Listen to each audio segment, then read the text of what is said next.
Gente, boa noite. Muito obrigado pela presença. Mexi nas cadeiras aqui, né, Tavinha? Avacalhou tudo? Está tudo bem? Tá. Muito obrigado pela presença de todos. Meu nome é Afonso Borges e eu faço o projeto há tanto tempo que eu nem lembro. Se vocês puderem dar uma baixadinha na luz aí, só um tequinho, para a gente conseguir ver as pessoas. Obrigado. Ótimo. Aumenta um pouquinho, senão o Tavinho me mata. Aumenta só um pouquinho. Obrigado.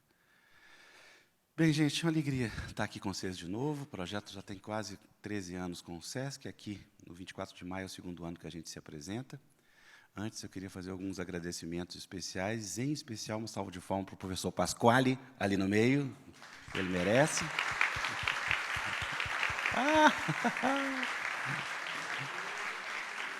Obviamente, eu não vou cometer nenhum erro de português até o final. Vou ficar falando assim. Certo? Também agradecer ao senhor José Pinho, diretor do Festival de Óbidos de Portugal, Fólio e dono da rede de livrarias Ler Devagar, lá de Lisboa. Pode ir lá, pede desconto para ele, viu, gente? Quando ele tiver. Muito obrigado, Zé Pinho, por estar aqui com a gente. E agora vamos ao tema, que eu esqueci de novo. Vladimir, você inventa cada tema, pelo amor de Deus. Eu fiquei uma semana discutindo esse tema com o Vladimir. Isso é dinheiro. E aí, na hora, eu esqueço o tema. Bem, o Vladimir ia lançar o livro dele mais recente, mas, como a gente supõe, não terminou. Ele vai entregar ainda. A Rejane está aí? Rejane Dias, da Editora Autêntica? Não? Ela não veio, não. Ia para cobrar o livro, coitado. Então, hoje ele vai falar sobre o que é ser ingovernável e a reinvenção da liberdade social. Na verdade, a gente pensou em fazer isso como se fosse uma pergunta, né? O que é ser ingovernável e o que é a reinvenção da liberdade social na forma de pergunta.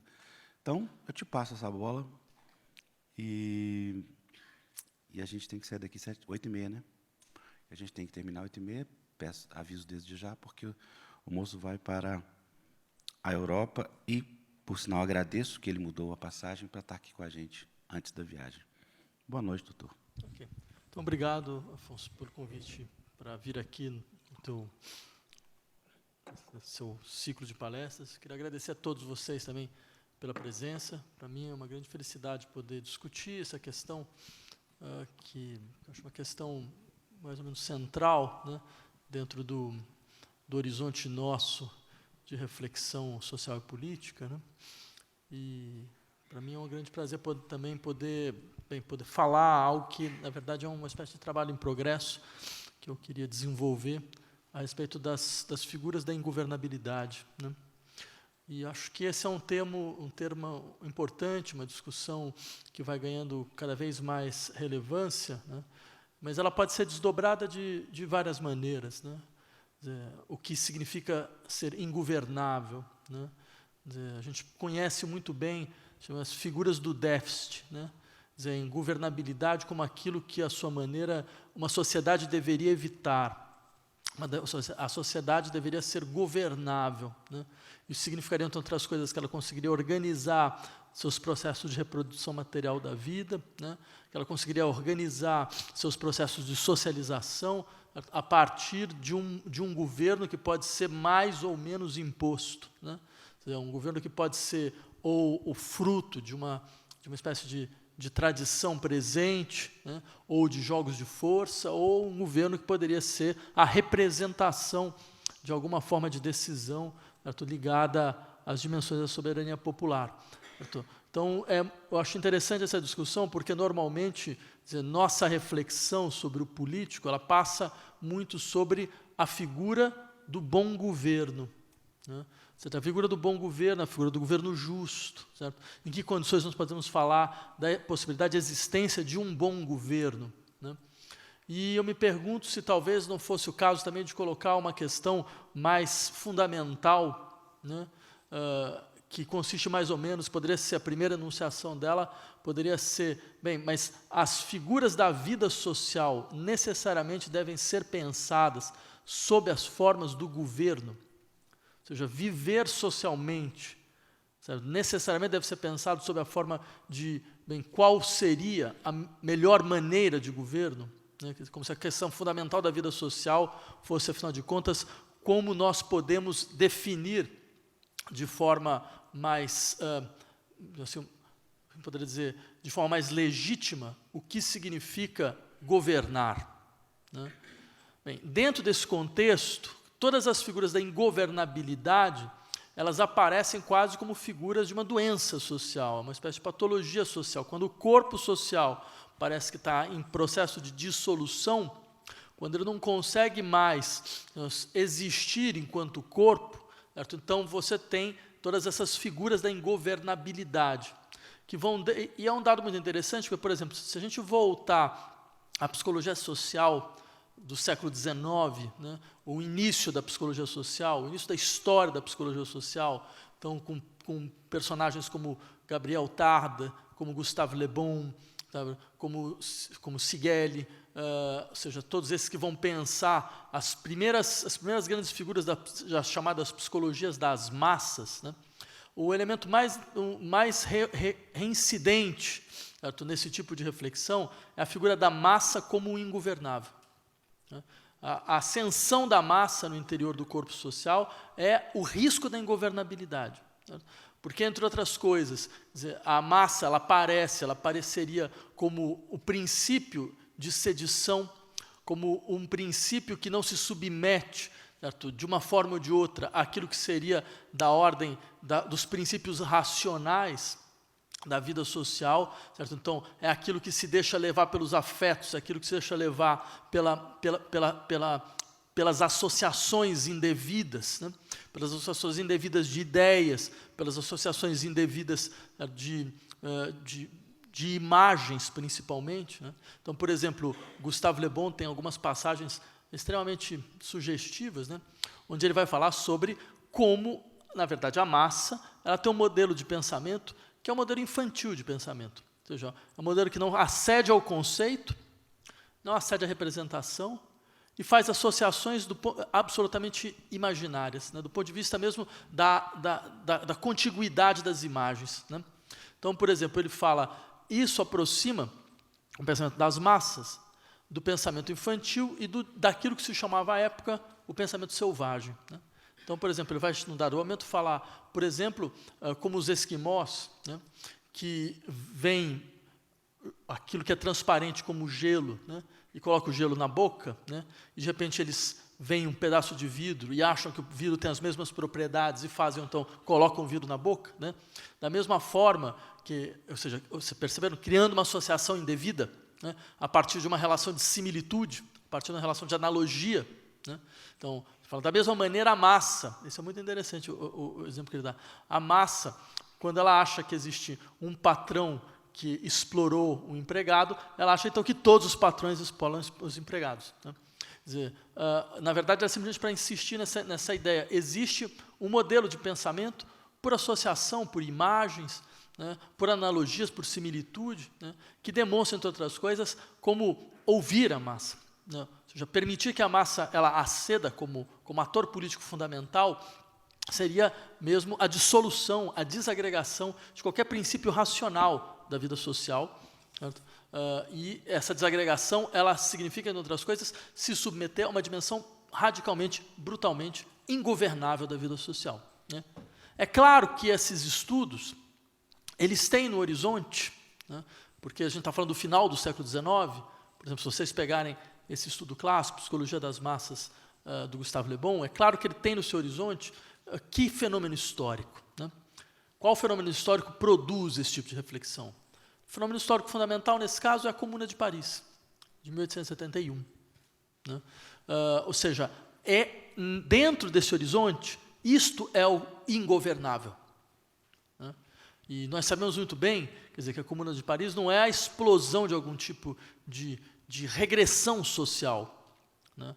Na verdade, ela é a procura desesperada da sociedade em produzir novas formas de viver conjuntamente, recusar certas ideias enraizadas de autoridade, de ordem, de organização, e permitir que a sociedade ela entre na procura de formas que lhe seriam mais imanentes, que lhe seriam mais resultantes, certo? Não do peso das instituições e do sistema de decisão das instituições, mas da possibilidade mesma, certo, da expressão de uma espécie de soberania popular imanente. Né? E aí acho que já daí já se percebe muito claramente como nós podemos declinar a ideia da ingovernabilidade de duas formas. Agora, por que, antes de entrar na segunda forma, eu só queria insistir, por que, então, falar sobre isto hoje? Né?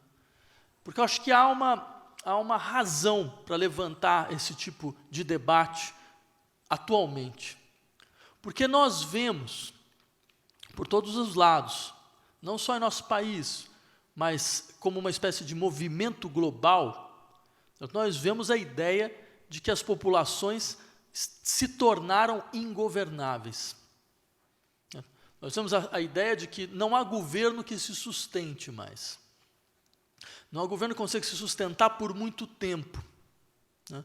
Como se houvesse um pacto de governabilidade que tivesse sido dissolvido, que tivesse desaparecido.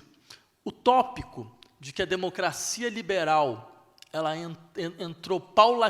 está entrando paulatinamente em colapso, certo? É o que nós ouvimos não só no nosso país, mas em várias outras realidades nacionais. E esse é um elemento muito interessante, porque, por exemplo, vejam como o processo acontece. Quando as sociedades se tornam ingovernáveis, quando aparece essa figura de uma sociedade ingovernável, certo? Rapidamente nós encontramos um contraponto, que é uma espécie de discurso especialista. Ou seja, contra a figura de uma sociedade ingovernável, é necessário permitir ou ouvir o discurso daquele que é capaz de decidir. Então, por exemplo, uma figura muito interessante aconteceu na Itália alguns anos atrás, certo? Quando a sociedade italiana entra em crise, né, uma crise econômica profunda, né, e ela vai ter como um primeiro-ministro alguém que não está dentro do horizonte político, alguém que não faz parte do espectro político, certo? Mas alguém que é quase como pego de fora, e é uma espécie de especialista, um economista especialista, né, que está para além das divisões da vida social. Por quê? Porque dentro desse horizonte, é como se consistisse em dizer, não, há um núcleo central de racionalidade da vida social, esse núcleo deve ser preservado, ele deve ser governado, ele deve ser gerido, e ele deve ser gerido fora dos conflitos da sociedade. Esse núcleo é o núcleo econômico, são as decisões econômicas. Por exemplo, é sempre bom lembrem, por exemplo, o que aconteceu na Grécia, certo? Do finado governo PASOK, né, do primeiro-ministro Papandreou, né, onde ele, num dado momento, ele resolve colocar em plebiscito, ou ele, na verdade, ele ameaça colocar em plebiscito decisões econômicas. E ele cai. Né, e depois, o governo posterior coloca, de fato, em plebiscito decisões econômicas, era o governo do Syriza. E as decisões são tomadas, mas ele não segue as decisões tais como elas foram decididas pelo voto popular. Né? O que é interessante nesses casos, certo? É a ideia de que, bem, existe um núcleo irredutível aos conflitos sociais e políticos. E o que é impressionante é que este núcleo irredutível aparece, em larga medida, como nada mais, nada menos do que a vida econômica. Como se a vida econômica fosse o núcleo irredutível dos conflitos a respeito de qual é a melhor forma de governar. Dentro desse horizonte, fica muito evidente, fica muito claro, certo, que, para além, então, é importante que, de uma certa maneira, se constitua esta imagem de uma sociedade ingovernável, e que contra essa sociedade ingovernável faz necessário garantir a racionalidade mínima da esfera econômica. Ou seja, como se as populações tivessem entrado em um princípio de regressão social. Quando se fala nos populismos, né, isso é uma coisa que a gente vê, não só, mais uma vez, não só no nosso país, mas na Europa, nos Estados Unidos, as populações elas entraram em uma espécie de procura por respostas populistas. É muito interessante como populismo, dentro desse horizonte, ele é imediatamente sinônimo de irracionalismo. É como se, assim, na sociedade, na verdade, as populações elas se transformaram em núcleos irracionais. Certo? Quer dizer, núcleos irracionais que são incapazes. E é fantástico como, dentro desse horizonte, você encontra duas formas fundamentais, certo, da desqualificação de demandas sociais. A primeira forma são duas formas analógicas, ou seja, elas criam analogias. Uma forma delas é a da infantilização. Então, você descreve certas demandas sociais como se elas fossem infantis. Uma coisa assim, bom, mas você está percebendo? Eles querem ganhar mais do que ganham. Né? É claro, então, como criança, eles querem tudo. Não é possível, eles têm que entender que é necessário fazer escolhas, que todo mundo tem que se sacrificar, entendeu? Aquela coisa, como se fosse assim, como se falasse, olha, está vendo, uma criança, ela vive no regime da onipotência do pensamento. Bem, tudo isso é uma certa noção do que é infantil, né? Da onipotência do pensamento, da incapacidade de abrir mão, do querer tudo, dessa espécie de onipotência do desejo, certo? Então, as populações elas estão agindo da mesma forma, certo? Elas são...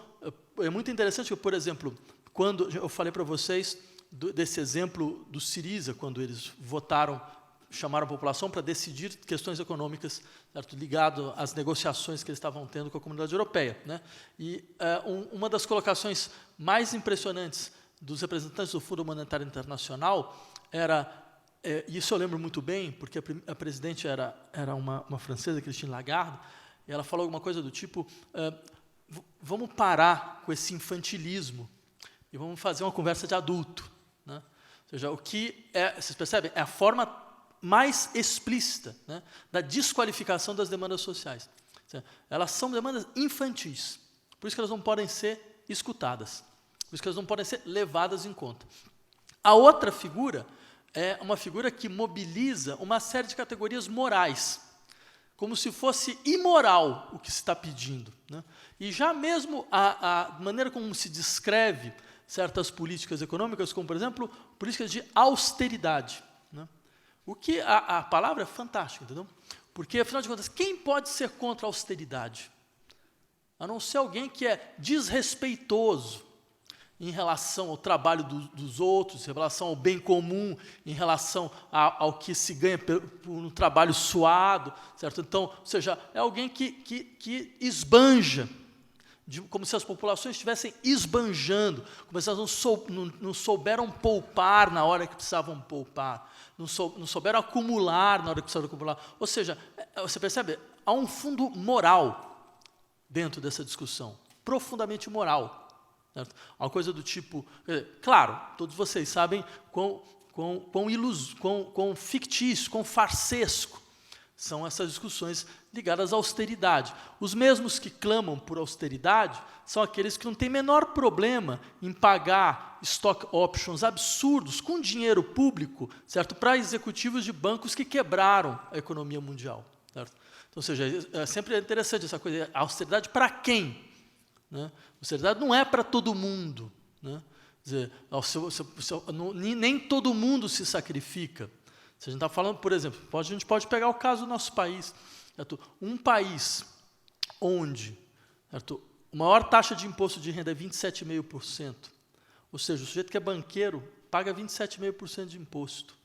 Certo? Um país comunista, que se chama Inglaterra, né, a taxa é de 50%. Um país proto-comunista, que se chama Estados Unidos, a taxa é de 32%. Até os Estados Unidos tem uma taxa maior do que a brasileira. Certo? Então, é claro, isso mostra muito claramente não, a França estava discutindo em 75, muito tempo atrás. Né? Então, ou seja, isso mostra muito claramente o que se entende, qual é a realidade mesmo do termo austeridade. Mas eu só queria discutir isso para falar, vocês percebem, são dois modelos de desqualificação das demandas sociais, como se elas fossem figuras da irracionalidade. Ou seja, ouvir estas demandas significaria, em última instância, entrar no mais profundo desgoverno. Seria submeter a sociedade a um princípio de ingovernabilidade, certo? Profundo e fundamental. Ela vai, ela vai despender tudo aquilo que ela produz, ela vai entrar em crise, certo? Ela não vai conseguir sair das crises. Só que veja que coisa fantástica. Nós estamos há 11 anos em um regime mundial de austeridade. Porque nós estamos em crise, tecnicamente, há 11 anos. Ou seja, nós não saímos da crise. E mais do que isso, não se trata de sair da crise. Certo? Nós não vamos sair de crise nenhuma. Porque a crise não se trata mais de uma figura como, por exemplo, sabe, sociedades que entram em contradição, produzem crise e depois produzem uma superação. Né? Ou seja, como se a crise fosse um momento no interior de um processo de destruição criativa, num processo de reconstrução social. Não, a crise mudou de figura. A crise, na verdade, é o modo normal de governo. Certo? Essas crises foram feitas para não passar. Não existe uma crise que fica 11 anos. Certo? A crise de 29 não demorou 11 anos. Certo? Não foi até 1940. Certo? A crise já de 5, 6 anos depois já tinha desaparecido. Certo? Ela não tem horizonte de desaparecimento. Por quê? Porque ela não vai desaparecer. Por que significa dizer que a crise é um modo de governo? Se governa de maneira muito, claro, dentro de um certo princípio do que é governo, né? Mas no que nós entendemos hoje por governo, governa-se muito melhor em crise. Porque governar em crise significa você governar a todo momento em situações excepcionais. Tipo assim, olha, agora é crise, não dá mais para você fazer os acordos, não dá mais para fazer as negociações, todo mundo tem que apertar o cinto, certo? Então, agora a gente vai ter que cortar, como aquela velha, vamos cortar na carne, né? Então, que é uma figura de linguagem muito interessante, certo? Porque é sempre bom se perguntar a carne de quem está sendo cortada, né? Tem gente que eu nunca vi passar nem a navalha assim, perto da pele, né? Assim, passa longe da pele, né? Mas tem outros que sim, tem cortes profundos, né? Em todos os lados de todos os seus órgãos. Então, quer dizer, o fato fundamental aqui é necessário este discurso, é necessário este medo, que é um medo mobilizado no interior da esfera econômico-social, né? O medo de que a sociedade vai se desagregar, o medo de que a pobreza vai impor todas as suas garras no interior da vida social, que vai retirar todos os empregos das populações. Quer dizer, o medo da decomposição. O medo da decomposição é um elemento fundamental do governo. Porque é assim que se governa hoje. Né? Governa-se mobilizando o medo. Não só o medo da ameaça de alguma invasão de levas de refugiados, que Deus sabe de onde virão, certo? Ou da invasão de levas de imigrantes, certo? Que vão acabar com todos os nossos valores fundamentais, né? Que devem ser fantásticos mesmo, importante. Eu não sei como ninguém viu ainda, né? Mas devem ser valores enormes, deve ser uma coisa realmente, né? Vai ser uma história maravilhosa, né? Porque, veja, ainda mais no nosso país, não tem extermínio nesse país, nunca teve genocídio, nunca teve violência de Estado, nunca teve nada. Então, quer dizer, deve ser realmente enraizado em valores que conseguem transformar uma sociedade da tolerância, né? Uma sociedade da vida comum feliz, como todos nós temos. Entendeu? Então, ou seja, simplesmente para dizer, todos esses elementos, não são só esses os elementos que são mobilizados pelo Estado, certo? Para impor o medo como afeto político central. Né? Não é só o medo da violência urbana, né? O medo da morte violenta, certo? Mas tem também o medo da decomposição econômica. Né? E esse, vocês podem ter certeza, o Estado contemporâneo ele é mestre em mobilizá-lo. Né? O medo de que, afinal de contas, nós entraremos numa crise profunda. E nós não conseguiríamos sair da crise. Nós perderemos gerações e gerações, certo? E nós empobreceremos de forma brutal, porque, afinal de contas, nós não sabemos operar no interior da racionalidade econômica. Né? Porque a racionalidade econômica ela não é feita para crianças que procuram abrigo, né, procuram amparo. Ela é feita por grandes aventureiros, por pessoas com uma coragem enorme, certo? Que são capazes de assumir a competição e a competitividade, certo? Que são capazes de assumir, então, esse desenvolvimento, a invenção, certo? A inovação como elemento fundamental, que não tem medo, né? Então eles não precisam ficar sempre no mesmo lugar, eles estão a todo momento criando, recriando, colocando em questão vários princípios, porque afinal de contas, se eles estão lá em cima, é porque eles têm mérito em estar por lá, né? Porque eles têm um mérito profundo.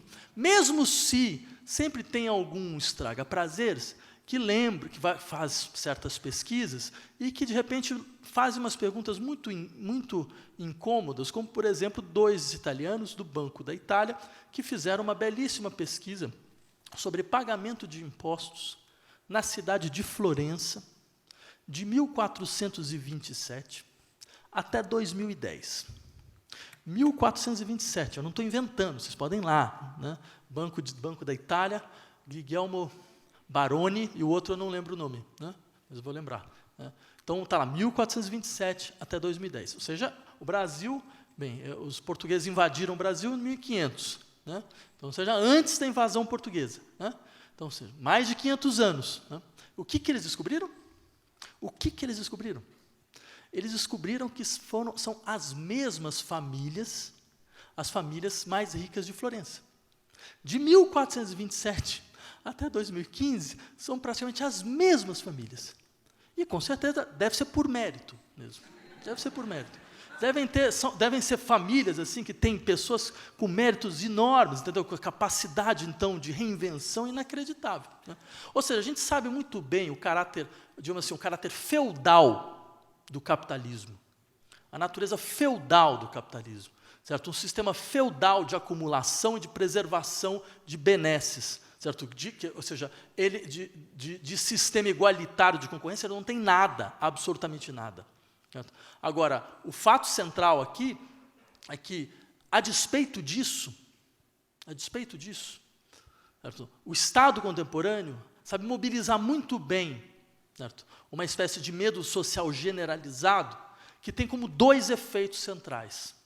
O primeiro deles, imaginar que a capacidade imanente das populações em produzir suas próprias formas de vida, seus próprios modos de decisão, é a porta aberta para a ingovernabilidade geral. Segundo, insistir dentro dessa generalização do medo social, de que qualquer relação de solidariedade efetiva quebra a regra do jogo. Certo? E é muito importante que isso seja assim. Então, é muito importante que um elemento central do governo hoje seja a destruição de toda forma de solidariedade horizontal. Certo? Ou seja, a ideia de que, afinal de contas, as pessoas ao meu lado, elas estão sendo privilegiadas no meu lugar. Ou seja, os privilegiados, eles não estão lá em cima, eles estão do lado. Essa é a principal ilusão. Né? Privilegiado não é o sujeito, por exemplo, um exemplo que eu sempre gosto de trazer, porque eu acho que ele explicita muito bem o que significa sociedade brasileira. Né? Porque, não sei se vocês sabem, uma boa parte de vocês devem ter um carro, né? E uma boa parte de vocês vai ter que pagar um IPVA no carro todo ano. Né? Eu imagino, não sei, se alguém tem algum helicóptero aqui, ou um iate, né? Se quiser levantar a mão, ou um jato particular, né? Bem, vocês vão poder, vocês sabem muito bem, caso vocês sejam dessas pessoas, que não se paga IPVA. Né? Aí a coisa interessante é perguntar, mas quem é privilegiado aqui? Porque eu fiz a conta do quanto o Estado brasileiro perde com essa brincadeira. Certo? Dava 5 bilhões. O orçamento da Universidade de São Paulo é 4 bilhões. A Universidade de São Paulo tem 100 mil alunos. Como é que você fez a conta? Sindifisco. de físico. Não, eu não sabia que não seria capaz de fazer, eu sou professor de filosofia. Você sabe... Mas isso não tem como. Embora a gente na filosofia, a gente inventou a matemática. Né? Do iate, você sabe aquele pessoal que está começando a morar no oceano, você viu? Tem um grupo agora fazendo casas no oceano, além das 100 mil milhas marítimas, exatamente para não submeter a lei nenhuma. Ah, bem, tudo bem. Mas então, é simplesmente para insistir, são 5 bilhões. 4 bilhões é o orçamento da Universidade de São Paulo, que são 100 mil alunos, estudando de forma absolutamente gratuita. Ninguém paga absolutamente nada. Então, ou seja, o Estado brasileiro poderia, se ele combatesse privilégios de verdade, ele poderia imediatamente fornecer mais uma Universidade de São Paulo para a população, mais 100 mil vagas, certo? Para a população de um ensino de qualidade. Né? Mas é claro que não se trata disso, trata-se ao contrário, de criar um tipo de dinâmica, de quebra de solidariedade, que faz com que o sentimento de ser desprivilegiado se volte para o lado. Né? Então, você olha o sujeito que entrou em universidade por causa de cotas, né? Que, na verdade, nada mais é do que o reconhecimento de que há setores da sociedade que são objetos de uma violência indescritível, historicamente constituída e que nunca parou, e que a única forma de você conseguir parar esta violência é fazer com que a sociedade radicalmente mude as suas configurações de poder, certo? E abrindo cota, por exemplo, é você obrigar a sociedade a mudar as suas configurações de poder. Quantos professores negros vocês já tiveram? Quantos juízes negros a gente já viu? Então, ou seja, é importante que isto seja visto como privilégio, né? Como uma espécie de privilégio. Porque o verdadeiro privilégio sai de cena. Aquilo que é o verdadeiro privilégio não é mais tematizado. Você precisa de um símile, de um simulacro de privilégio, né?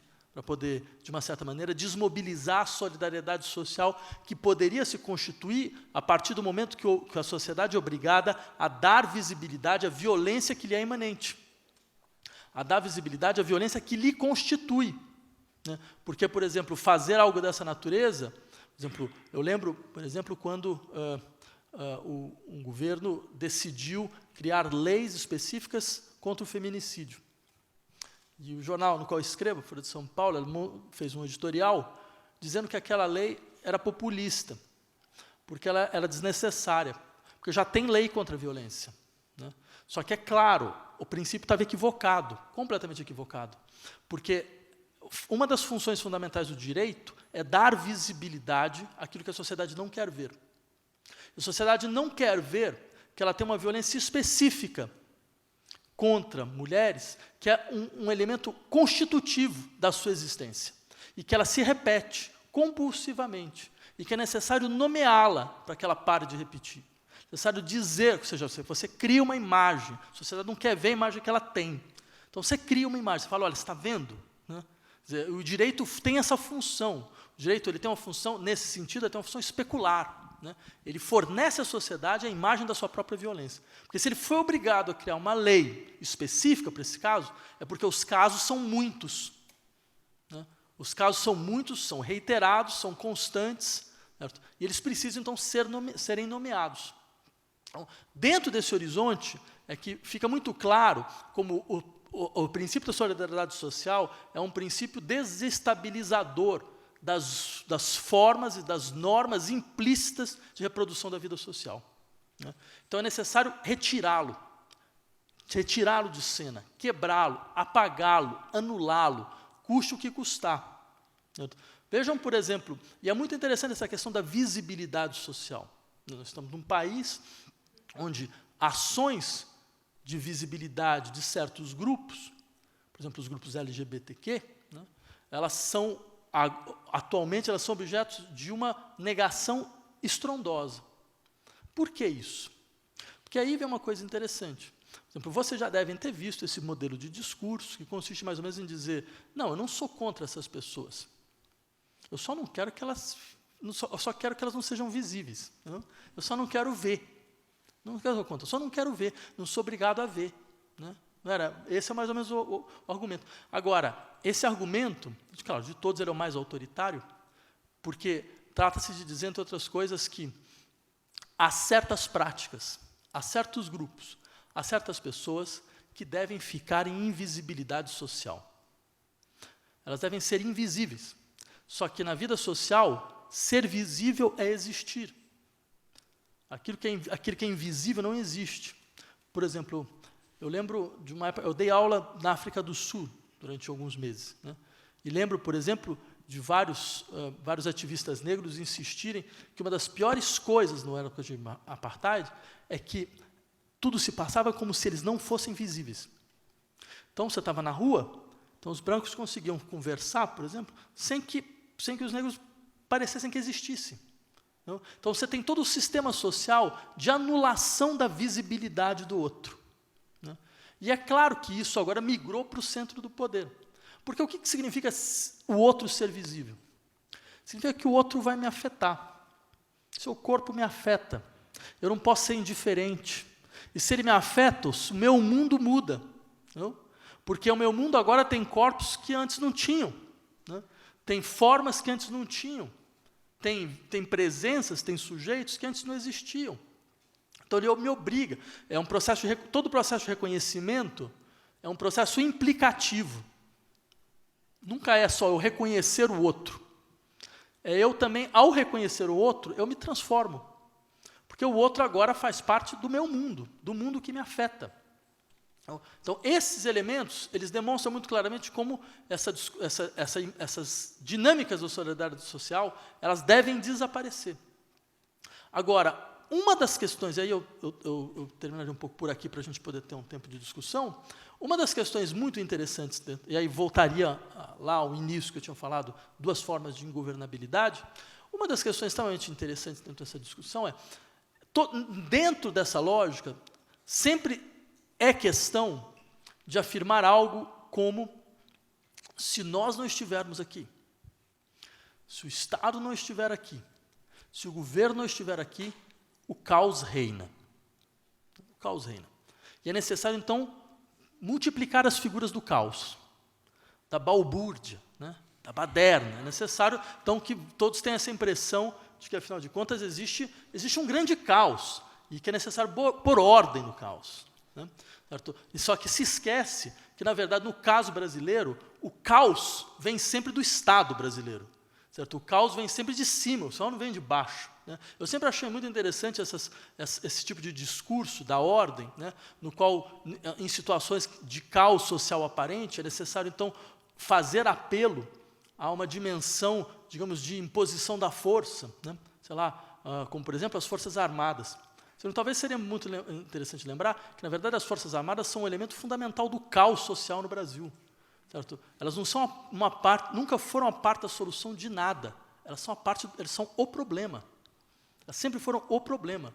Poderia descrever a quantidade, as situações, certo, de extermínio, de desaparecimento, certo, de violência que foram constitutivas dessa espécie de núcleo do Estado brasileiro que emerge em vários momentos da sua história sobre as figuras militares.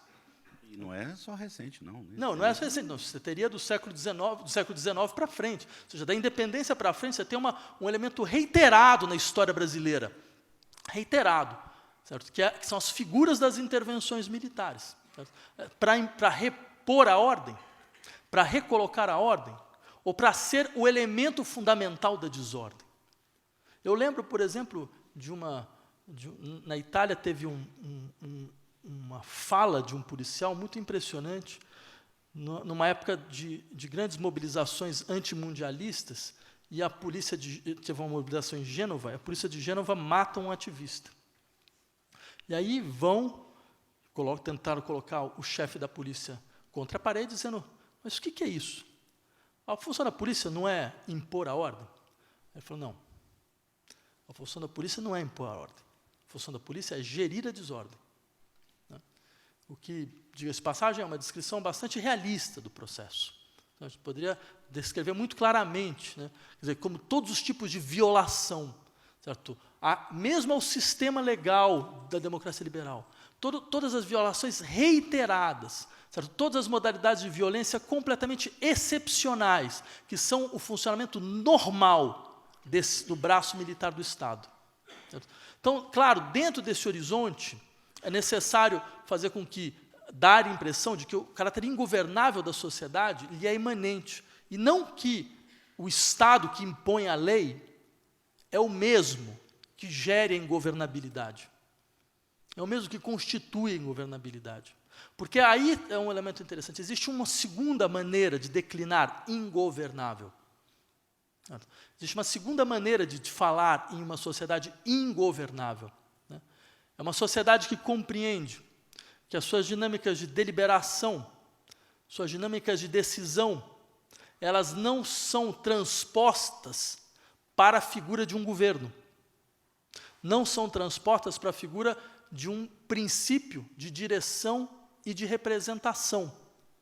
Talvez nós estejamos num momento histórico onde, depois da ilusão de que as sociedades poderiam ser representadas, de que uma sociedade democrática, uma sociedade que consegue representar todos os seus atores e criar uma espécie de arena na qual todos esses atores eles entram em alguma espécie de conflito regulado, dentro de uma gramática geral de representações, nós acreditamos durante algumas décadas, de que esse seria um modelo privilegiado, de gestão social, de criar uma sociedade que seria imanentemente democrática. Quer dizer, é possível que nós estejamos em um limiar histórico, na qual paulatinamente, porque essas coisas elas acontecem paulatinamente, elas não acontecem inicialmente como uma elaboração conceitual, elas acontecem como uma estranha sensação, um estranho sentimento de que alguma coisa não nos vai bem mais, ou de que alguns certos modelos parecem que não conseguem mais responder às suas próprias expectativas. Então é possível que nós estejamos num momento onde está paulatinamente sendo constituída a consciência de que aquilo que nós entendemos por democracia até hoje acabou, entrou em colapso. Não só aqui, não só porque nós temos um modelo de governo autoritário, não, mas porque enquanto modelo geral, ela não consegue mais responder ao que se esperava. E dentro desse horizonte, há sempre uma possibilidade fundamental, que é a possibilidade de se compreender, bem, talvez chegou a hora de pegar o poder e trazer de volta para a sua fonte, trazer de volta para a sua origem. Qual é a origem do poder?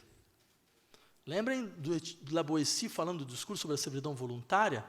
Ele falava, mas que diabo acontece com as figuras da tirania? Porque de onde vem o poder? Não vem do tirano, nem vem do seu exército, que é mínimo, miserável, em relação ao tamanho da população. Ela só pode vir de uma participação da própria população em sua servidão. Ela precisa participar da sua própria servidão, porque ela é a fonte do poder. Então, é claro, dentro desses processos, talvez vá paulatinamente chegando o momento de que esse poder pode, então, voltar para a sua origem. Voltando para a sua origem, ele permite uma abertura da imaginação política e da imaginação coletiva, a partir da crença de que a força da imaginação coletiva pode produzir figuras de poder que até hoje não foram imaginadas. Ainda mais eu terminaria aqui num país como o Brasil, onde é sempre bom lembrar de onde nós viemos. Lembrem, por exemplo, desses famosos estudos de antropologia do Pierre Clastres sobre as sociedades ameríndias, onde ele insistiu o seguinte: tem um elemento absolutamente interessante nessas sociedades. Não é que elas são sociedades politicamente mais atrasadas, porque elas não têm um Estado, ou economicamente atrasadas, porque elas não são sociedades produtoras de excedente, Não, elas são sociedades que lutam contra o trabalho e contra o Estado. Deliberadamente. Certo? Claro que elas são sociedades da atividade, mas essa atividade não se configura como trabalho. Esse trabalho que tem como função central produzir excedente, produzir valor. Né? E elas deliberadamente impedem. Por que elas deliberadamente impedem? Por isso que, por exemplo, ele fala, vejam a figura do chefe da tribo. O chefe da tribo não é um rei, ele não é um chefe do Estado. A sua função não é decidir, a sua função é outra. A sua função é, através da palavra, mediar conflitos, ou tentar resolver conflitos, através da sua palavra e da sua retórica. Então, por isso, o chefe é aquele que deve falar bem. Não deixa de ser um pouco irônico pensar que isso era o Brasil, não? Isso era o Brasil. O chefe precisava falar bem, precisa ser capaz, então, de uma certa maneira, pela sua capacidade de argumentação, recompor a dinâmica do tecido social. Né? Essa era a sua única função. Fazer circular a palavra, fazer circular os dons. Né? Não decidir, não deliberar. Então, se nós temos tanta dificuldade em submeter-se à autoridade, é porque isso vem de longe. E, nesse momento, seria muito importante a gente lembrar de onde a gente veio. Era isso. Muito obrigado.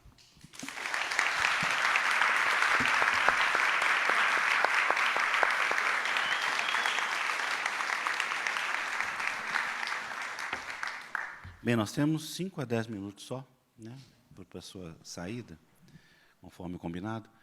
Eu queria primeiro te perguntar o que você acha do carrinho de pipoca.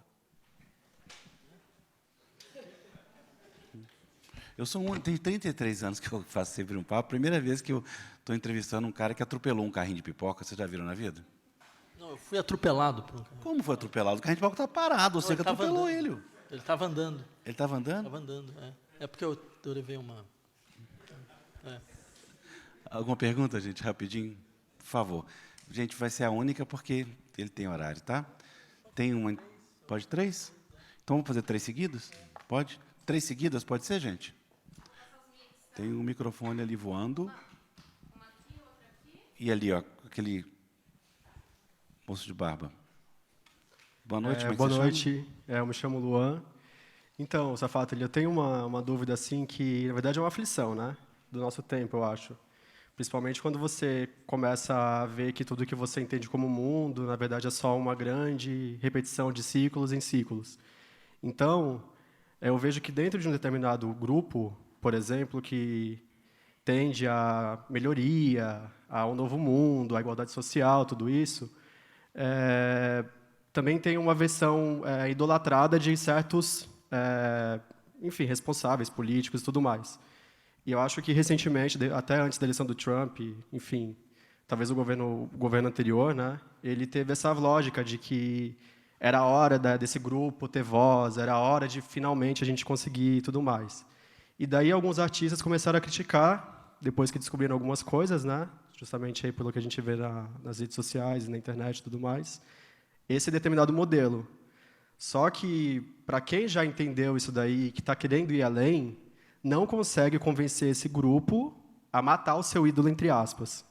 Porque ele está muito focado ainda em deliberar o poder para uma pessoa que se representa, que representa ele, do que ele tomar para si aquela responsabilidade e começar a partir dele mesmo ter as suas próprias reflexões. Então, eu queria entender qual a linguagem que você acha melhor, porque é uma derivação de uma comunicação que vai se deteriorando e cada vez mais você vai se tornando solitário, porque você não consegue mais dialogar nem com esse grupo que você tinha tanto apreço. Então, como que a gente articula para começar um trabalho aí de comunicar esse grupo e ir descendo, depois ir para o grupo mais de centro e depois indo, enfim, caminhando adiante? Ok. Próxima. Você? Pega aqui esse microfone para andar mais rápido.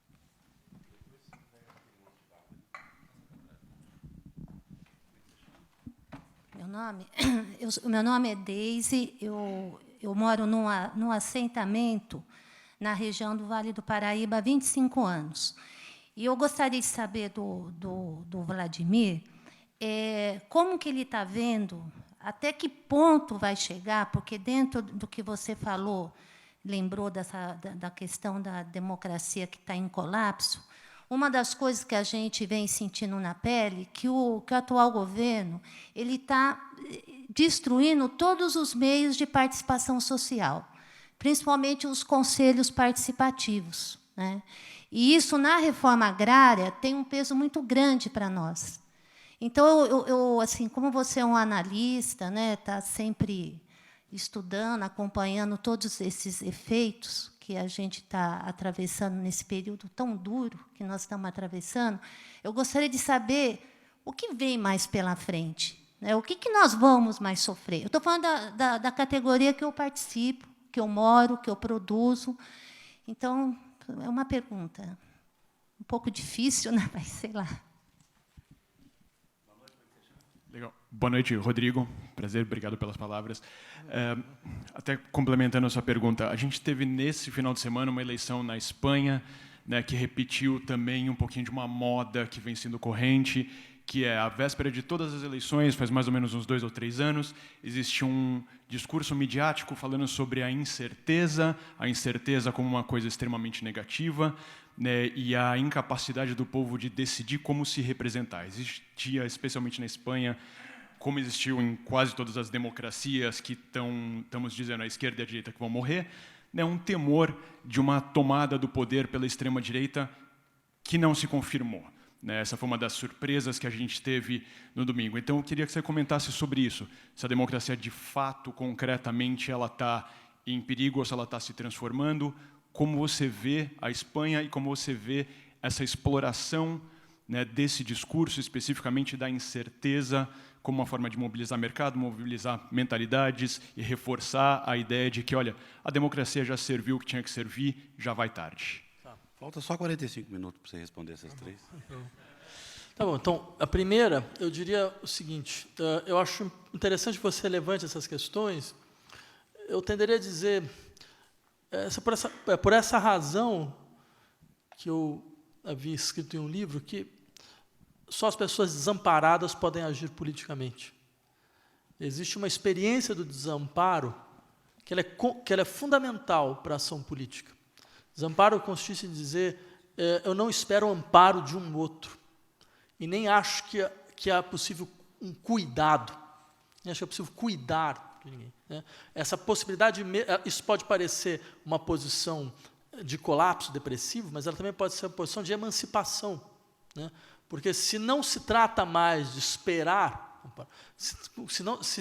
se trata de afirmar a posição de desamparo, é porque é possível criar no desamparo. É possível produzir no desamparo, né? E é interessante porque talvez a sociedade brasileira ela passe por isso nesse momento. Talvez a primeira condição para que ela possa produzir algo é dizer, mas nós não temos nada agora. A gente não tem mais nada. A gente não tem mais partidos, a gente não tem mais lideranças, a gente não tem mais figuras dirigentes, a gente não tem mais nada. Certo? E nesse campo, claro, você pode ver isso de forma melancólica. Certo? Mas eu lembraria, toda verdadeira criação parte daí. Ela começa por aí. Então, se a gente não tem nada, é porque o que foi tentado até agora não deu certo. Então, se o que foi tentado até agora não deu certo, então agora, por uma questão de vida ou morte, ou a gente tenta outra coisa, de outra forma, ou a gente abre mão, certo, de certas ilusões que foram constitutivas do horizonte político brasileiro, e o tamanho dessas ilusões é da ordem do inacreditável. Há 5 anos atrás, eu ouvia, e vocês devem ouvir, em discussões, não, mas veja, o Brasil é a democracia mais sólida dos BRICS. Eu ouvi isso milhões de vezes, há 5 anos atrás. Está entendendo? Um país que conseguiu entrar numa degradação que hoje é uma referência negativa, certo? Do que diz respeito ao autoritarismo, para o mundo inteiro, acreditava 5 anos atrás que era uma democracia consolidada.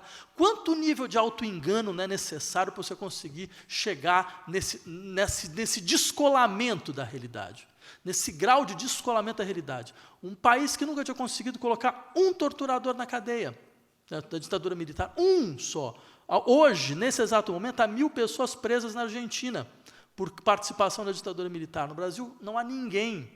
Certo? Um país que não conseguiu tirar uma meia-culpa das suas forças armadas a respeito do seu passado autoritário, achava que tinha uma democracia consolidada. Um país onde todos os operadores econômicos da ditadura, que pagavam, certo, mensalmente cotas para a Operação Bandeirantes, certo, que era, entre outras coisas, certo, responsável por crimes contra a humanidade, ou seja, os crimes contra a humanidade foram pagos por dinheiro da Ultragás, da Fiesp, do Itaú, do Camargo Correia, certo? Todos eles estão aí. Então, como é que você pode criar uma ditadura dessa forma, uma democracia dessa forma? Certo? Então, esse grau de autoilusão foi partilhado também por aqueles que queriam uma transformação social efetiva, certo? E que hoje se deparam com o que realmente foi conseguido. Tudo o que foi conseguido foi destruído em 3 meses. Certo? Então, isso diz alguma coisa. Não é possível que isso não possa dizer alguma coisa. Ou seja, o modo de defesa, o modo de ação política estava completamente equivocado. Completamente equivocado. Os cálculos de sabe, aquela velha história das correlações de força, né, estavam completamente equivocados. E aí eu iria para a sua questão, quer dizer, sua questão ela é fundamental, porque, e nem acho que é muito difícil, pode parecer difícil, mas eu nem acho que é muito difícil responder, a gente só está vendo o começo do processo. Isso é só o começo. Certo? Quer dizer, o processo ainda vai muito mais longe, porque, entre outras coisas, aí eu diria, é claro que a sociedade brasileira é hoje uma sociedade ingovernável. Não se governa mais a sociedade brasileira. Se quisesse governar a sociedade brasileira, certo, você tentaria reeditar pactos sociais, alguma forma de conciliação, na qual você dá algo para aquele, algo para o outro, mas não tem nenhum ator que pode operar esse tipo de coisa. Então, por exemplo, o governo atual sabe que ele nunca vai ter uma maioria que lhe permita, entre outras coisas, representar a maioria do país. E nem a questão de tentar ter uma maioria. Ele vai ter isso aí, esses 30%, 35%, que vão com eles até um cemitério, até a morte. Certo? Quer dizer, e a questão fundamental é mobilizar este 1/3. Certo? Se mobiliza da maneira como a gente está vendo. Porque, vejam, do ponto de vista concreto de governo, se percebe muito claramente, quer dizer, não há horizonte algum. O único horizonte que existe é o horizonte de acumulação primitiva. Certo? O que é uma reforma da Previdência no seu processo de acumulação primitiva? Você acha que o quê? Você acha que a sociedade brasileira vai reagir? Essa é uma piada. Vai reagir economicamente? Certo? Você empobreceu as pessoas. O sujeito sabe que ele não vai ter condição mais de se aposentar. Ele sabe que ele volta para o mercado de trabalho, mas a própria ideia de emprego está completamente destroçada. Certo? Ele tem a memória do que era emprego há 15 anos atrás, o que ele podia esperar na situação de empregado, e ele vai entender o que ele vai ter agora, o que significa emprego agora. Certo? Você esperar o quê? Que essa população, certo, ela vai conseguir impor um processo de crescimento através do quê? De consumo, mas de consumo do quê? Os salários vão estar todos achatados. Através da criação de uma sociedade exportadora. Exportadora para onde? Se você tem uma crise mundial. Certo? Você percebe? A conta não fecha em lugar nenhum. Certo? E não é preciso ser economista para perceber uma coisa dessa. Agora, é claro que eles percebem muito claramente, certo? Que não tem horizonte, não existe horizonte de crescimento. Quantas vezes vocês tinham ouvido, não, mas, olha, o choque liberal, a gente produz crescimento. Produziu crescimento? Nenhum. Né? Falo, não, mas o choque liberal ainda não foi completamente feito. Então, tem que ser mais profundo, certo? Mais profundo, até a morte. Aí, quem sabe, né, alguma coisa acontece. Certo? Então, ou seja, mas esse é o dado fundamental, porque você tem um descolamento do discurso econômico em relação à realidade concreta das pessoas, que está longe de ser um fato meramente brasileiro. Certo? Por exemplo, peguem o caso da Inglaterra. Peguem os editoriais de economia do The Economist, do Financial Times, 5 meses antes do Brexit. Façam esse esforço, peguem. Qual que era o discurso? Não, enfim, a economia inglesa entrou nos trilhos. Só que tem um detalhe, esquecendo de falar isso para a população, que não está vendo trilho nenhum. Não? O trilho para onde? Do quê? Certo? O que eles fizeram? Pode ser que eles fizeram da maneira suicida, mas eles falaram, nós não estamos contentes. E não é porque eles eram infantis, não é porque eles eram irracionais, é porque eles percebiam que não havia crescimento efetivo algum, não havia enriquecimento nenhum. era só empobrecimento contínuo. Eles podem ter errado de inimigo, mas o princípio era absolutamente claro. Certo? Absolutamente claro. Então vem a sua questão, só me lembra um pouco, qual que era a sua questão mesmo? Sim.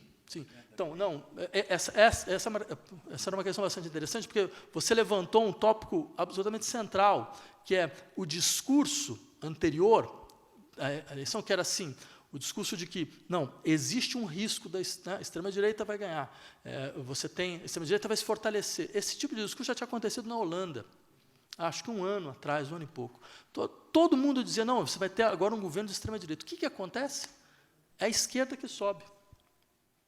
Ou seja, é claro que você tem uma dinâmica aqui que consiste mais ou menos em dizer a sociedade está em ponto de irracionalidade. Então, o que acontece? É necessário fortalecer o centro, ou alguma coisa que possa parecer com o centro.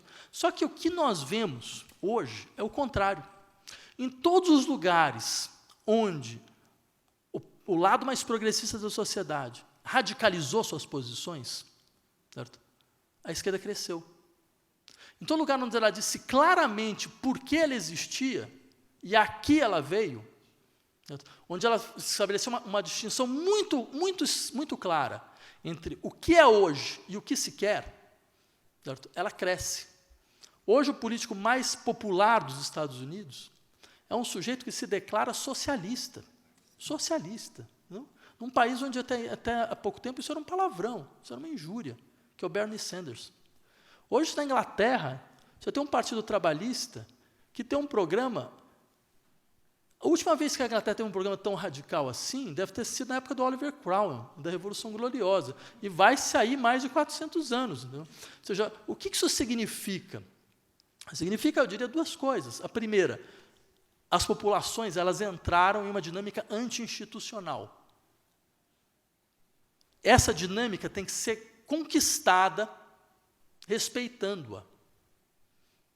Porque há algo de verdadeiro nisso. Não é que elas regrediram, é que elas estão percebendo, dentro desse acordo não dá para fazer nada.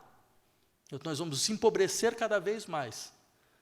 Nós vamos ficar numa situação de vulnerabilidade cada vez maior. Então, há um elemento concreto de verdade dentro dessa posição, mesmo que ela vá oscilando de um extremo a outro. Mas o jogo é esse.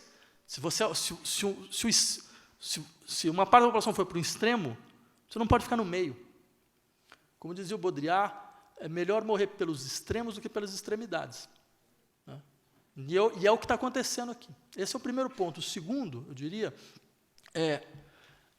todos aqueles que falam com lágrimas nos olhos, da democracia que está sendo esgarçada, que ela está acabando, que ela não está sendo mais respeitada, eu sugeriria que enxugassem os olhos. Porque essas lágrimas elas não precisam mais serem vertidas. Entendeu? Porque, na verdade, a nossa democracia ainda está por vir.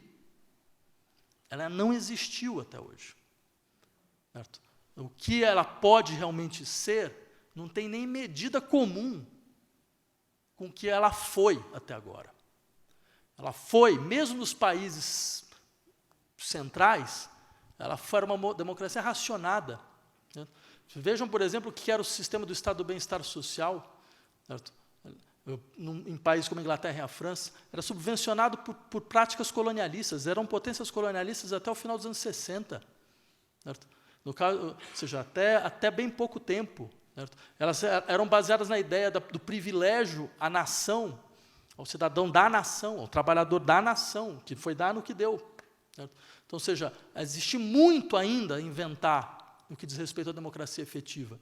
Ao invés de nós vertermos nossas lágrimas em alguma coisa que já passou, seria importante nós abrirmos o nosso horizonte para aquilo que ainda pode existir.